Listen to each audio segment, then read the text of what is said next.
Para maiwasan ng paulit-ulit na pagpila sa mga ahensya, nais na pong pag-isahin ng ating government ID sa isang national ID. Sisimulan na ang application para rito sa susunod na taon.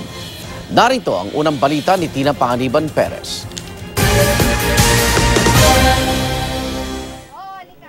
Ang mga ID ngayon gaya ng SSS, GSIS, PhilHealth at iba pa, pag-iisahin sa National ID. Target na pagdating ng 2020, lahat ng Pilipino meron ito. The National ID would contain one's biometrics and shall be given at birth, but renewable once the person reaches the legal age of 18.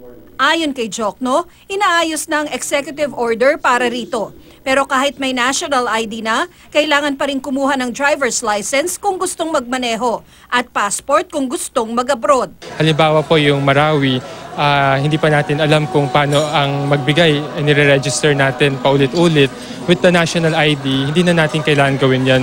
Pagkatapos ng kalamidad o ng gulo, ay mabilis na maipaparating natin yung serbisyo. This would identify the qualified beneficiaries for discounts on transportation, healthcare, transportation, and medicines. Pinag-aaralan pa ang disenyo ng national ID. Sa likod ay pwede natin dagdagan ng magnetic strip or EMV chip para ma-load din natin ng cash subsidy. Sisimulan sa 2018 ang application at registration para sa national ID na paglalaanan ng 2 bilyong piso ng DBM. Para mas mapabilis ang proseso, pinag-aaralang pag-isahin na lang para sa national ID ang biometrics sa COMELEC, SSS, GSIS at iba pang ahensya.